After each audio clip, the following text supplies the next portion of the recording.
Good morning. Welcome to Red Edge Live. I'm Les Patterson with Red Edge Mentoring. I have a question for you. What person impacts you the most in your life? Who is that person that impacts you the most? Can you think of who that person is? Can you think of the impact that they have on your life? Is it the right person? Well, here to help us get that answer is my wonderful friend, Taylor Douglas. Hi, Taylor. Hey, how's it going? Hi, Good. Les. Good How are morning. you? I'm doing super good. I'm so excited to be here. I'm so excited to just have this conversation with you and your audience. Me too. Me too. So I just threw out the question for us to ponder. Who is the one person that makes the most impact on our life? Hmm. Inviting people to think of who that person is, and so I've been stewing that question a little bit myself. Who is that one person? Think about to my childhood. I think about parents. They were very influential. Siblings, very influential. My peer group, the older neighbor next door who would take me on the mountain and teach me, how to chop down a tree and how to split firewood. It was kind of like a grandpa to me. Think about my cousin. Think about girls, when I was a teenager. And wow, lots of people today, I think, wow, there's lots of people that influence me. So who's that one person? So, Taylor, I'll give the question to you. Who is the one person that most influences you? Well, I love this question because throughout my life, the answer to this question is actually, for myself, shifted. There was a long time in my life where it was really everybody else. It was anyone that I was in the presence of, anyone that I was giving my attention to. And it wasn't until several years ago that I realized that it really was me because I got to choose the Mm. people in my life. I got to choose who I spent my time around and who I gave that attention to. And the more that I've stewed over that and the more that I've really thought about like how do I impact my own life, the more I realize that absolutely everything is impacted only by me. Like I'm the only person who can impact my life. That is so true, isn't it? Because all decisions, all choices, all attitudes really are centered on you, your thoughts, your story, your conversations with yourself. So, but, and this is a really big but question. I agree with you. The person that influences myself the most is myself. But it's a long journey to figure that out, and it's a hard journey because I mean, even today, we put so much validation on the words of others, Mm-hmm. or we put so much acceptance on what others think about us, even as somewhat grown up people, grown up adults, we still we still value. So is that wrong that we value and get validation from other people, or is it okay? No, I don't think it's wrong to get validation from others at all. In fact, it's something that I do often. I seek, information and validation from other people because they have a perspective of myself and my life that I don't have, or things in the world that I don't have. But I'm definitively the final person that gets to say whether or not I want to value what they have to say or give like power to the opinions that they have. I think that's really, really insightful. So it's all right to go out and seek for validation, seek viewpoints because they bring a perspective to us. Mm-hmm. They bring a perspective to things that we can consider, and we can learn from that perspective. True. Absolutely. It should be where you're learning from, but not where you're determining like your own opinion of yourself from. Uh, so I'm guessing that everybody that's going to watch this, in fact, actually, I know that everybody's going to watch this. It has a journey that they are on, trying to discover, or they've been on trying to discover who and how they can be, or how they can be the most influential person in their life. I know, Taylor, you've got a story of your journey, and you've shared some of that story with me, and I know that story has got some dynamic parts to it. It's got some hard parts to it. It's got some beautiful parts to it. Share a little bit about that story and how it helped you discover that you really can be and you really should be that most influential person in your own life. So, my story is actually my favorite because I experienced it myself. But the way that this story plays out is different than a lot of people because I, from a really young age, was constantly seeking external validation to prove that I was worth anything, to prove that I, had confidence. And in high school, I was friends with absolutely anybody that would be friends with me. But that ended up causing me to be friends with people that didn't really actually like me because I was willing to change who I was in order to be liked, in order to be accepted. And what that ended up meaning was that I wasn't really fully accepted because I wasn't fully showing up as myself. And when I was 17, right after I got out of high school, I actually got married, and I married someone I was in love. It was, great for me, but there were things that I was ignoring. There were things that I was refusing to see inside of that relationship that would prove to be the downfall of that relationship. And it wasn't even 2 years later that I found myself utterly alone, completely miserable, and I was getting divorced, and I was just 19 years old. And I remember, the moment that I realized that this wasn't going to go the way I thought it was going to go, that that marriage wasn't going to work.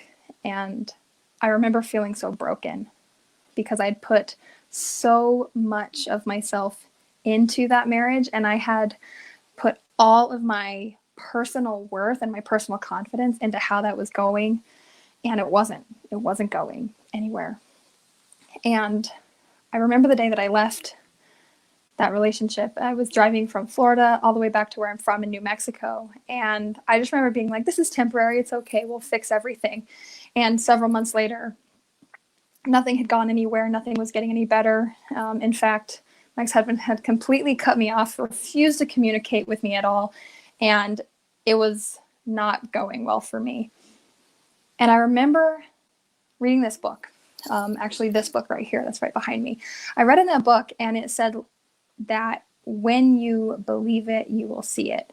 And I started to get this insight into that the things that you believe are the things that you'll create in your life. And I had this distinct thought, like, nobody's coming to save you. No one's coming to save me. Like, if someone's going to fix this, if someone is going to make my life better, if I'm going to be happy, it's going to be me, because nobody's coming. And I remember choosing to either go fix my marriage or end it because I was ready to be my own person again.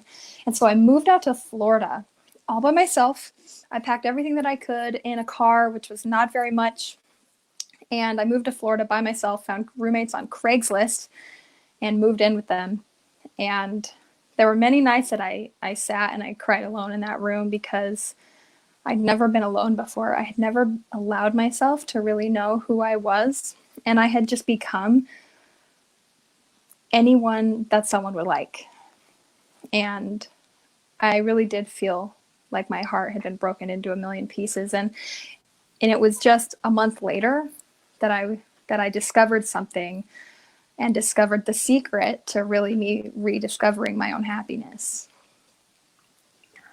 Wow, what a journey! And we're gonna talk about that secret. But what a journey to fall in love, which is a real feeling.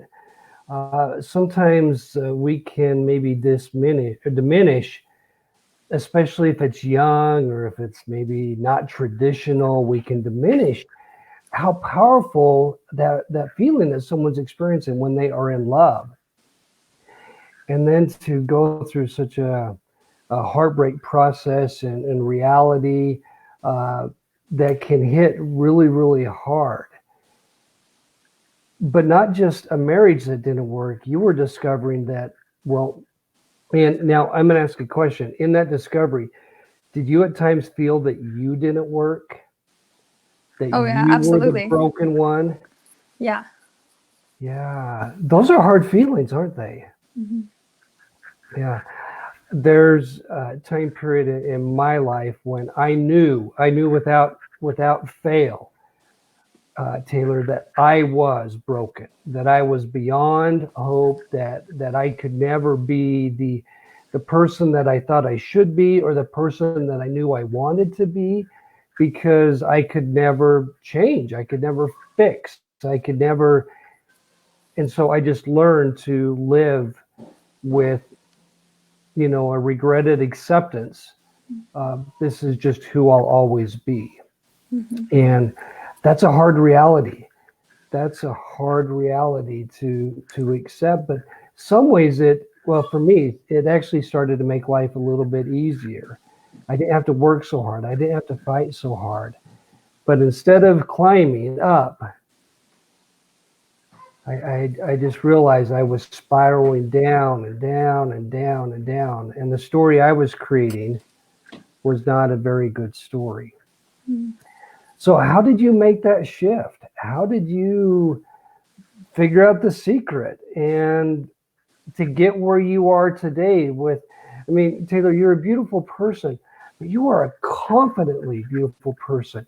You radiate a glow of confidence. You radiate a glow of happiness that's also transcended into joyfulness. That's not just happiness because I'm someplace happy or I'm with happy people. I'm finding that joy inside me. Mm. How how have you discovered that? How can you help the rest of us also discover that? Well, the first thing I figured out was that it was possible. I just knew like there had to be something different. There had to be a different way to do something because the way I was doing it wasn't working. And what ended up happening was I was talking to a new friend that I had, having just moved back to Florida, and I was sitting with her, and I don't remember exactly what we were talking about, but there was a seminar that she just knew was going to make a big difference for me, and she asked me if I would go, if she could get me in the seminar, if I would go, and I I didn't have literally enough money to go to the seminar. It was about $600. I had probably $300 to my name. And it was the only money I had. It was the only money I was going to have because I didn't have a job that was paying me very much money. And for some reason, I told her yes, which was totally out of character for me. I said, yes, I'll go if you could get me in. And I took this leap of faith that if I could make that happen, that maybe this thing would make a difference for me. But it wasn't that I took the leap of faith to go. It was the thing that I learned while I was there was that were these two things, that I was 100% responsible for everything in my life. And whether it was good or it was bad, if I wake up and got in a car accident in the morning, I woke up, I chose to get in my car. Like I'm responsible for the car accident, whether it was my fault or it wasn't. And it was a place to come from of power rather than like guilt and blame. And the second thing was that I could declare anything that I wanted. I could declare that I could be somebody different and that I could go out into my life and I could have the conversations that I had to have and I could take different actions and I could actually become anyone I was willing to create myself to be. So you decided first 100% you're in charge. You're responsible. And maybe is there actually a difference between the word that I'm in charge and I'm responsible? Yeah, absolutely. Because being in charge means like you're the boss, right? Like you get to say how it all goes.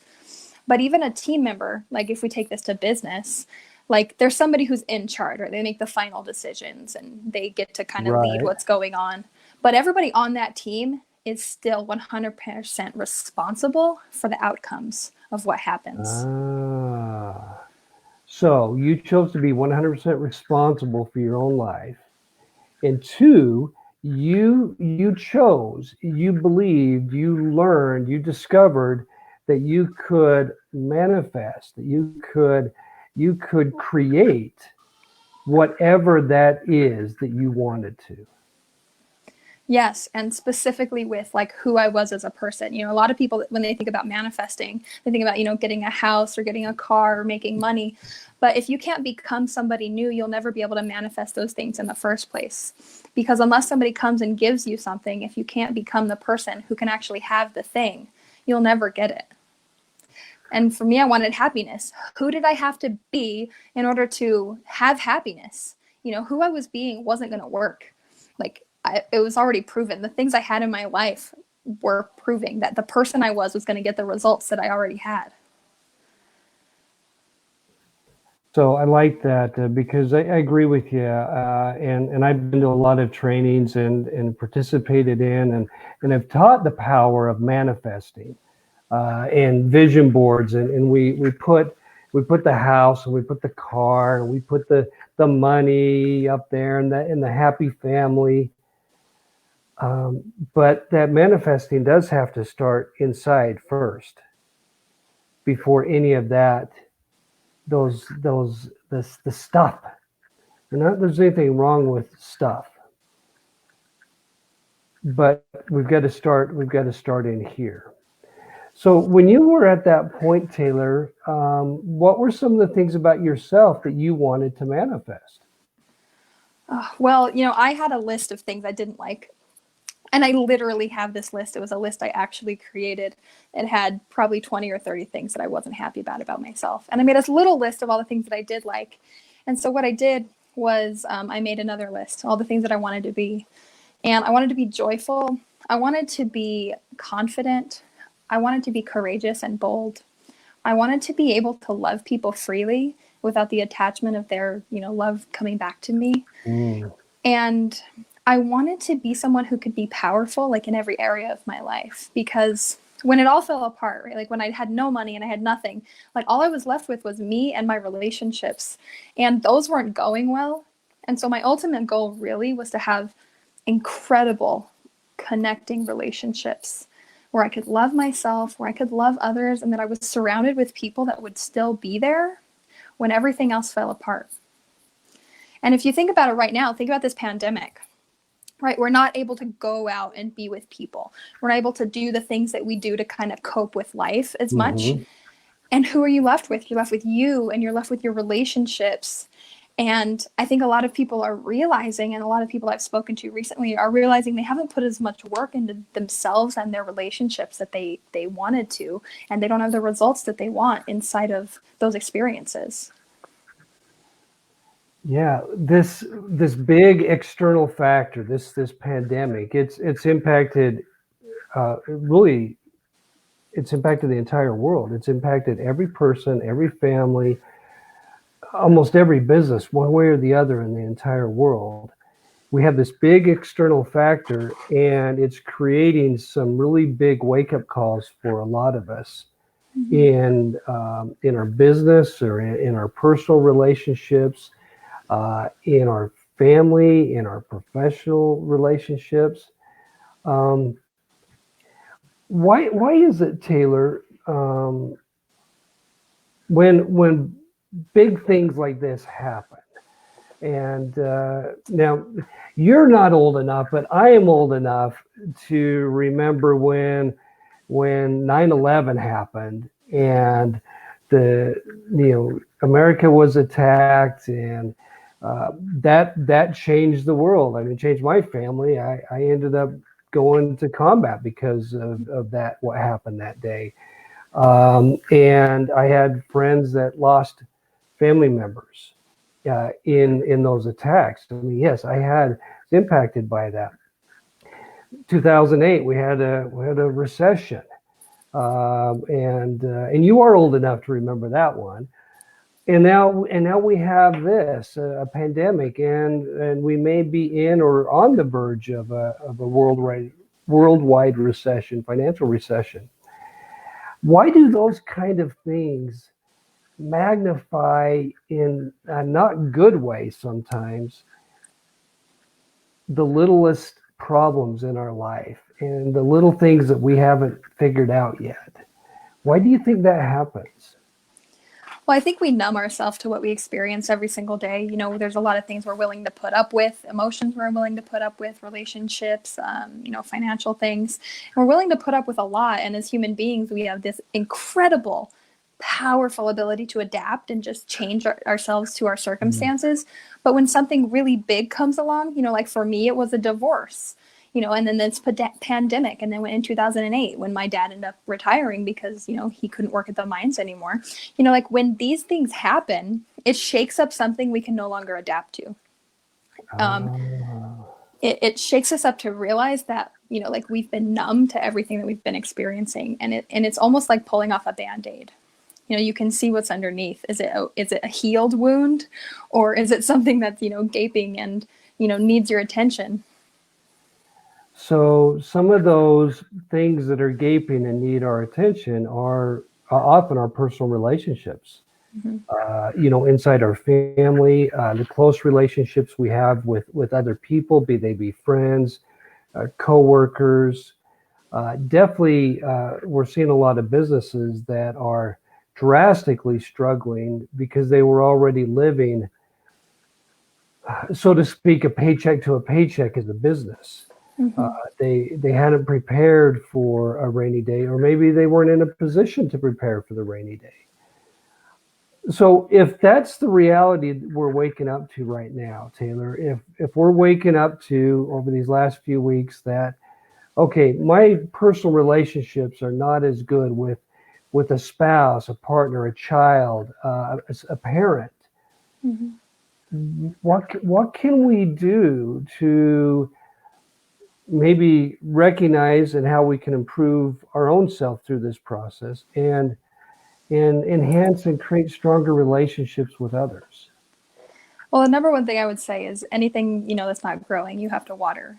Relationships are the one thing you can't automate. You can't just put your relationship on, you know, like into a chat bot, or, you know, like automate it with some sort of system. And oh, Welcome can you still back. see me? Wait, yes. You went black for just a second and then you're Hello. back. Can you see me? Oh, Yes, I'm back. there you go. I can't hear anything. Can you hear me? Yes. Okay. I can't hear you though. All right. Are you Sorry, muted? Will folks. you say We've something got, so I can make sure I can hear you? I am talking at the moment. Okay, I can't Sorry, hear my you. friends. We've got a little bit of a technical Hold on. difficulty. Let me see here. Sorry about that. I got a phone call. Give me just a second to fix this. Sure.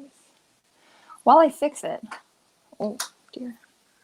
At least we can still hear Taylor, even though she's not hearing us at the moment. We've been talking about how to improve those personal relationships and things that we can do. And why Taylor resets her connection and comes back on. Take a minute and think about your own personal relationships, and I'm sure you've already been doing some evaluating because things have changed so much over the last several weeks. You might find yourself working at home with a spouse, and you're spending now a lot more time together because of that time that you have, you know, you're so together. Welcome back, Taylor. Can you hear us now? Yes, I can hear you. Apologize. Glad that was easy to That's fix right. though. Yes, it was. You did the right thing. Go right out and come right back in. So that worked out good. So I just was kind of keeping that conversation going, and I'm just going to turn it right back to you. Yeah, so the one thing you can't automate is your relationships, right? Like it takes intention, and it takes intention, attention, and it takes interaction, because the only way that relationships are built is through interaction. And the every interaction either adds or takes away from your relationship and your connection with each other. So the number one thing that I would say is, well, what do you want first and foremost? Because maybe what you have is what you want. And so maybe you don't need to change anything, but maybe what you want is really far from what you have currently, or maybe it's really close. But the number one thing is to always look at how you can make a difference in the relationship without trying to Mm. change the other person, without being attached to them doing anything different. Who can you be? What kind of actions can you take? What kind of things can you say? And there's four things that really will lead to like healthy growing relationships. And it is complete, complete, convert, create, and continue. That's what it is. So what that really means is you have to complete whatever's gone on in your past that has caused it to be this way. And it could be just one little thing at a time. It could be a conversation with a spouse about something that happened last week, or it could be a conversation about something that happened when you very first got together that neither of you have realized you are feeling resentment about. So completing the past and just getting clear with the story about the past that you have is very, very important, because whatever is in your past and whatever you're attached to in your past will create again in your future if you don't complete it. It's like having an open circuit. If the circuit is open, it's going to continue to be open until you close it. Okay. So complete your past in whatever it is. And all of that happens inside of conversation. And you have to be really willing to be vulnerable and unattached inside of those conversations. So have conversations about, what's happened in the past that is impacting you now. Number 2 is convert. Convert those things into lessons that you can actually learn from. Convert them into new mindsets. Convert them into new behaviors. But you have to watch, because there's a cycle that you can get caught in between 1 and 2. If you're stuck between 1 and 2, that means you're not willing to either give something up, or you're getting something out of keeping this thing alive that is impacting you. That's really, really powerful. And I have seen in my own relationships, personal and professional, when there is something that hasn't been completed, as you talked about, that hasn't been resolved, it gets in the way. It keeps coming up, and there's still something that has to be done there to kind of complete that process. I like that. Thank you.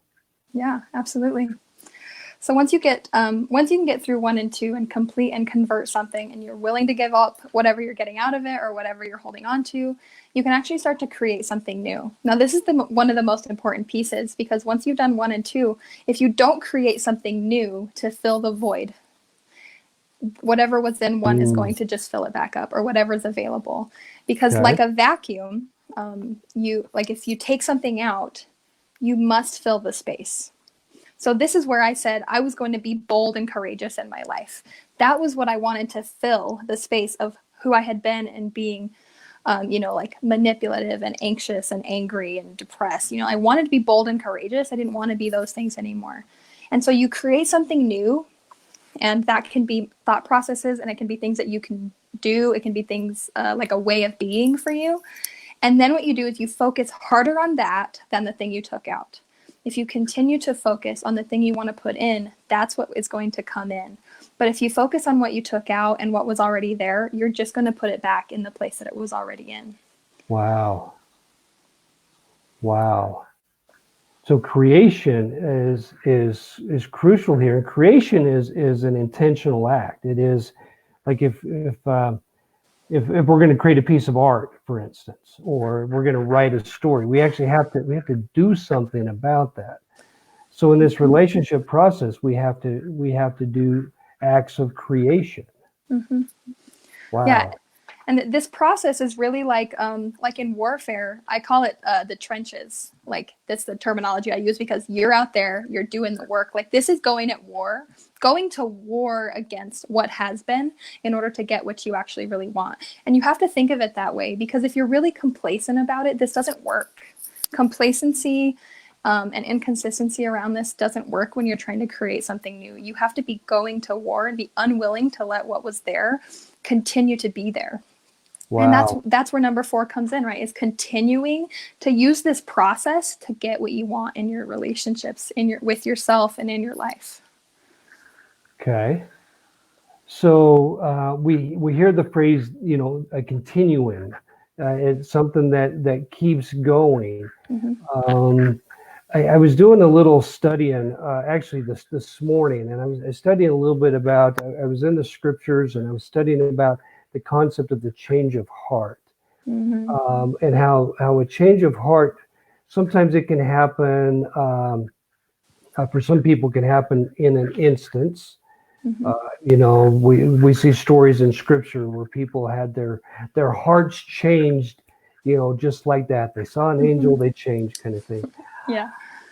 I, other people, and I would guess most, don't have those kind of miraculous experiences. That change of heart tends to come in a process. Mm-hmm.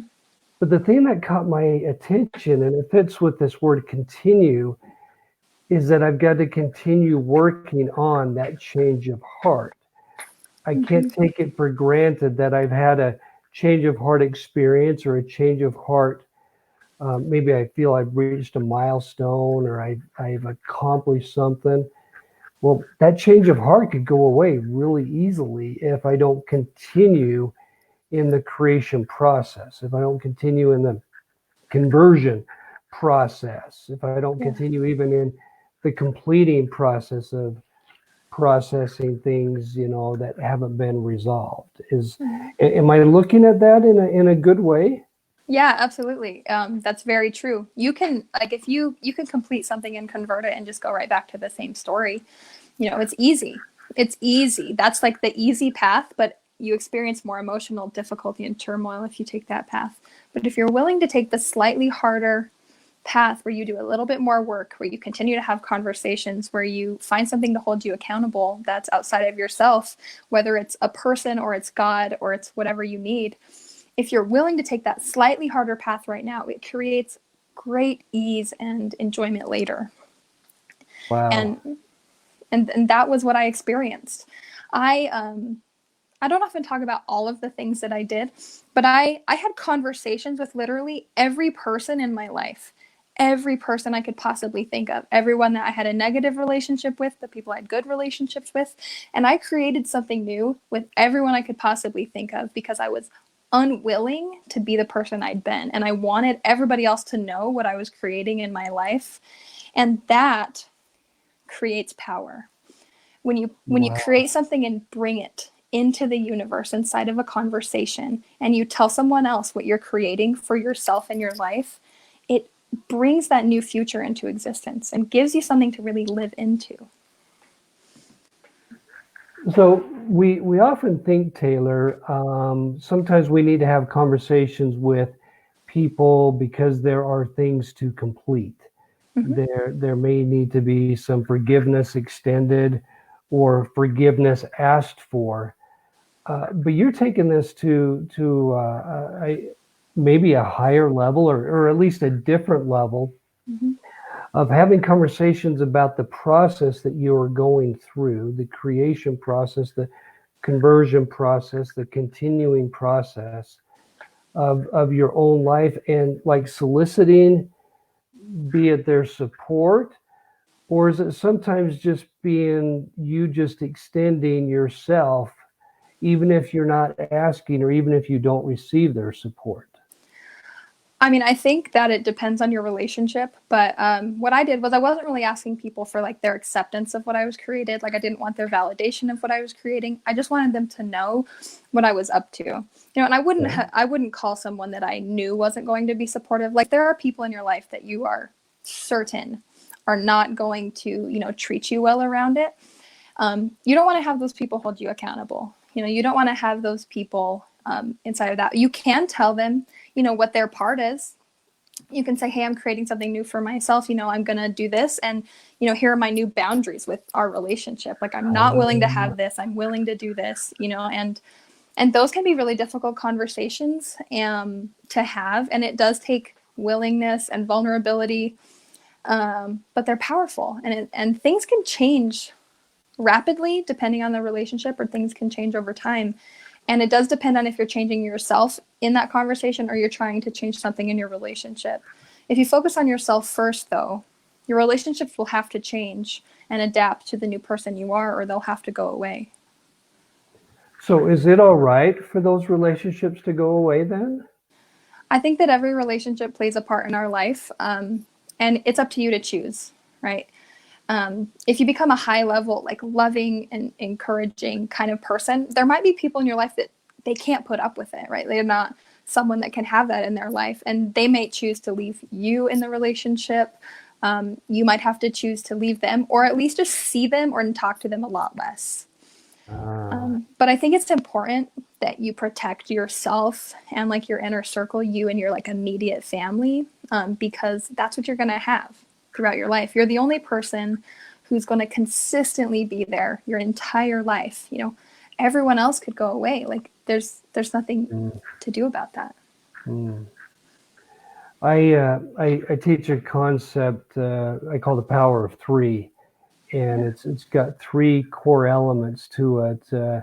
What matters most, what's in my control, and what do I most enjoy. Mm-hmm. And those three elements you've been hitting on here. What matters most. Myself, and those that are those closest relationships to me. What can I control? Myself. Really, that's the only thing that we can control in anything is we can just control ourselves. Like Viktor Frankl talks about in Man's Search for Meaning, he had so much that was taken from him, Mm-hmm. but he could still control his thoughts. He could still control his attitude. He could control his language. He could control that story Mm-hmm. that he was creating for himself. And those things that we enjoy, you have found an abundant level of joy. And even though sadness still may happen and sorrow still may happen, and happiness may not always be manifesting itself, we can still have an abundant amount of joy within us. Absolutely. And so, Taylor, I think that's really beautiful. I want to do just a quick shout out. We've had a couple people say hello. Our friend Kyle Taylor. Kyle, we love you. Thank you for your incredible support. You are one who practices these principles that we're talking about today. Lindsay Gledhill said hello earlier. Powerful, influential person, influential speaker as well. So, Lindsay, Kyle, thank you. And whoever else is catching this, if you've got questions for Taylor, if you've got some thoughts you want to explore, if you're here thinking about your relationships with yourself, with those that matter most around you, that core circle of support and strength, or some that are in that core circle that there may be challenging relationships, and you're trying to think, okay, what can you do? I hope we're giving you some ideas here. There's some great nuggets here that Taylor shared that you can actually do something with. You could do something with today. That core one she shared, choosing to be 100% responsible for your own self, for your own happiness, your own joy, your own attitudes. Okay. And then, choosing to manifest who you can be and what it is that you want to be. And so, actually, Taylor, can we go to this question from our friend Kyle? What is the best way to get centered in your heart when you're stressed out? I love this question because I still experience stress. We all experience stress as a human being. And I think stress comes from things in our external world that aren't really going the way that we want them to go, or maybe we're pushing ourselves really hard. And the thing that I personally like to do when I'm feeling stressed and I need to get centered is carve out a little bit of time for you, whether it's 10 or 15 minutes or an hour or whatever that looks like, and just go and really get focused on, okay, what am I creating in my life? What's not in line and what can I do about it? And without taking action, just getting clear on if you're creating any of the stress that's not needed or if it's external stress, because external stress is a little different than self-created stress. And as human beings, we're way more likely to create our own stress around things outside of us that stress us. And so getting clear on who you are, right? If you have power statements about yourself, read those.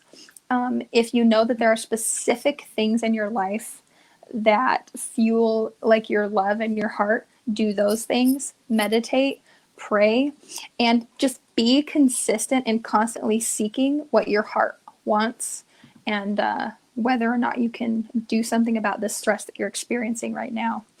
I know for me, a lot of the time, like if I'm feeling stress, that I'm generating stress, because stress feels productive,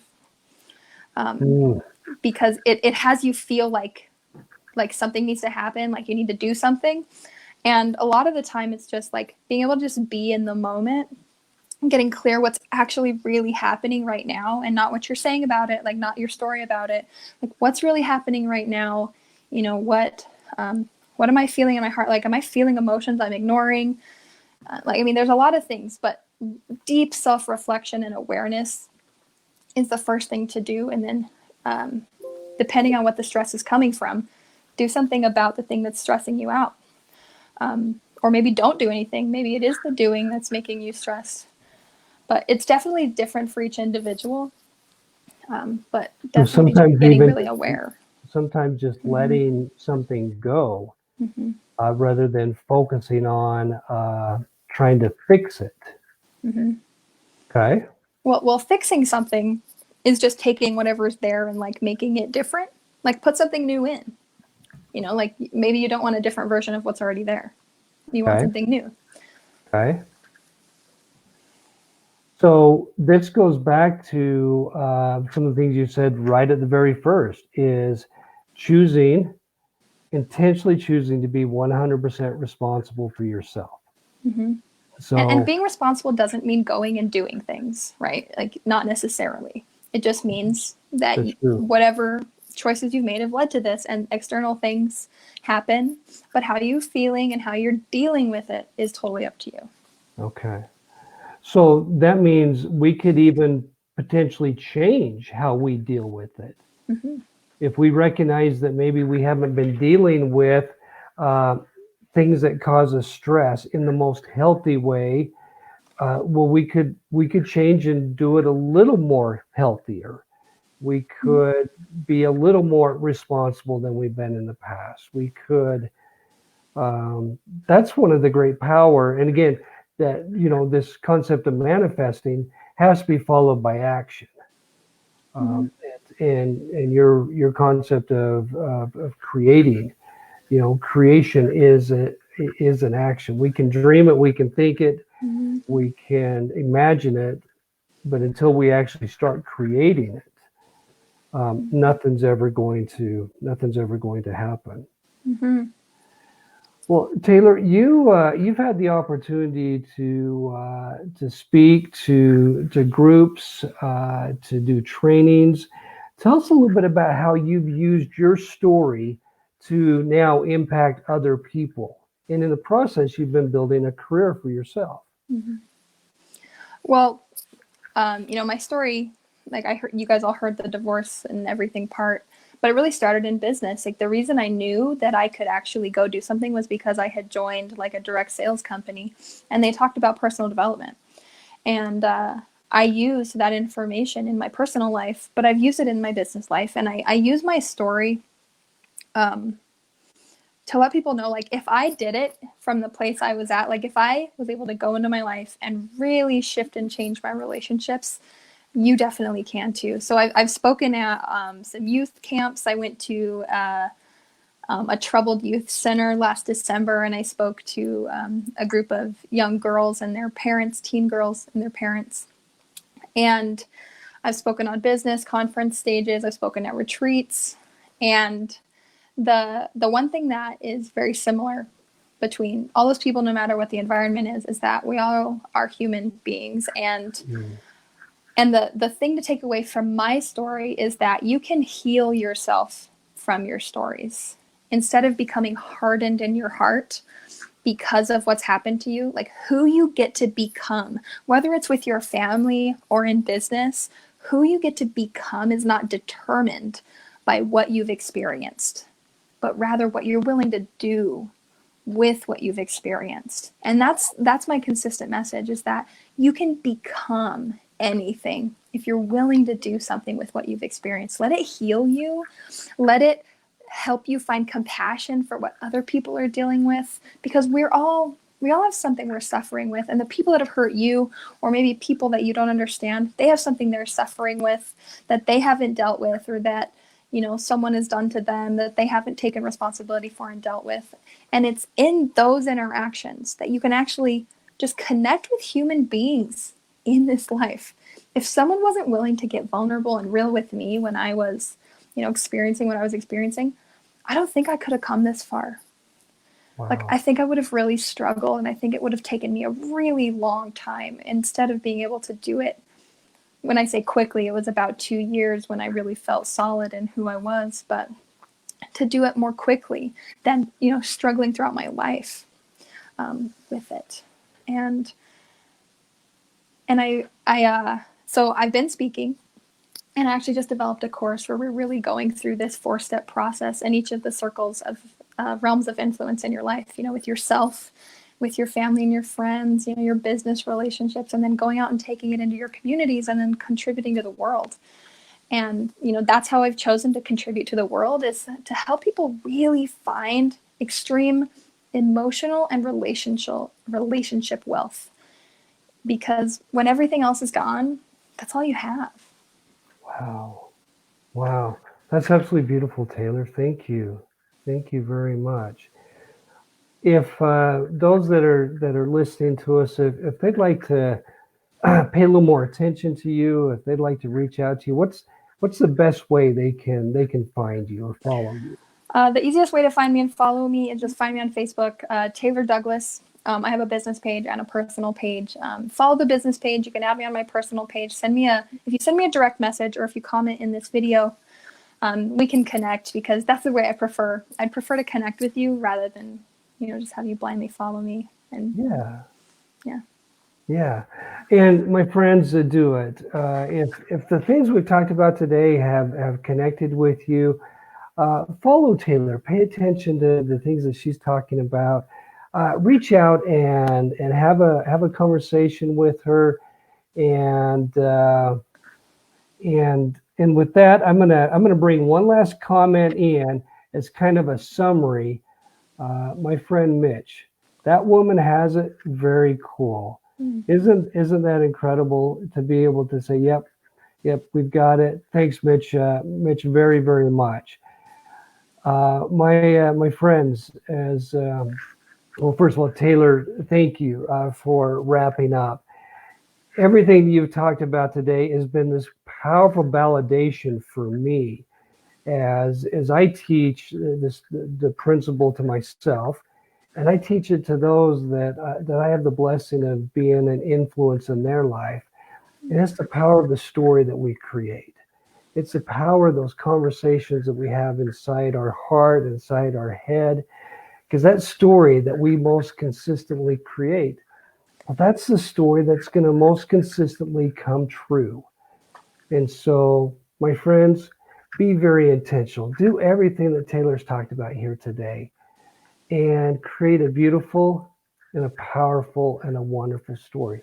Manifest greatness for yourself, because you are great exactly as you are. You are not broken. You are not invisible. You are not lost. You are great. And you can continue to do great things. And you can continue to manifest greatness in yourself and in your relationships. Take charge of who you are. Manifest greatness. My friends, thank you so much. Taylor, thank you. I love you, my friend. Thank you for being part of Red Edge Live today. Have a beautiful day, my friends. Go create a beautiful story for yourself and those who you influence. And then join us next week right here on Red Edge Live, Thursday mornings at 10 a.m. Bye-bye, everybody.